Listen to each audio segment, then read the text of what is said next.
One of my favorite voices ever that is like a totally put upon voice is something I like to call BILF, baby I'd like to fuck. Like I would, but like I know that he can't. Every guy's dick twitches when they hear that voice. We associate that voice with like certain things. This girl's going to not be that challenging. And if she's not that challenging, then I'm probably gonna be able to impress her. And if I'm able to impress her, I can probably see her naked. Do you know why they put a squeak in a dog toy? Because it simulates a dying animal. It is a dog whistle for guys' dicks. It's like an octave. They hear something and they're like, I can fuck that girl for sure. I'm gonna say a few things. She'll be like, You're so funny.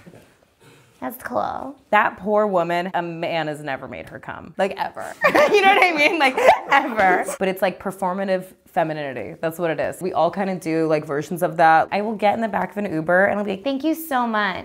It's so much easier to be that. And like doors open up for you. Holy shit. If I get pulled over by the cops, I am fucking going full cheerleader. I'm like, oh my God, I'm so sorry. Like literally how fast was I going? Oh shit. Damn. I guess, they don't even fucking worry about it, actually. It's an affectation that they're taking on, and it's almost like a survival thing. You are making yourself sound weak because it's easier to not rail against the status quo, but to get railed by the status quo.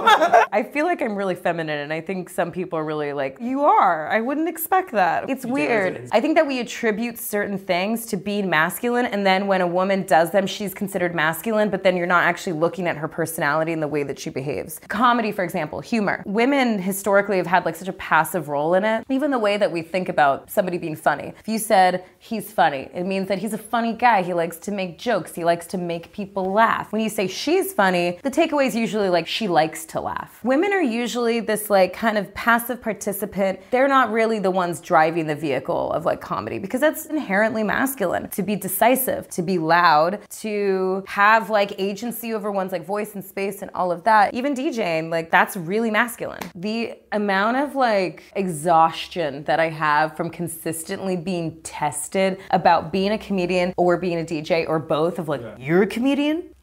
Really? yes. You don't look like a comedian. Because my face is symmetrical. The worst are like record guys. So many times been to a record store and guys are like, Are you looking for something particular? Like kind of like, what record are you trying to find for your boyfriend? I have these record crates and then they'd be like, is that makeup in there? And they're not even trying to be rude. They like truly believe that. I'm like, why would I show up to a fucking nightclub with a fucking box of makeup? And I'm like, no, these are records. They're like, You're the DJ? yeah. You're the DJ. Yes. Huh. I remember this guy was like, he was older, it was fine. Female DJ. I've never seen that before. What do you guys call yourselves? I'm like, what do you call a female doctor? A doctor. Same thing with me, man.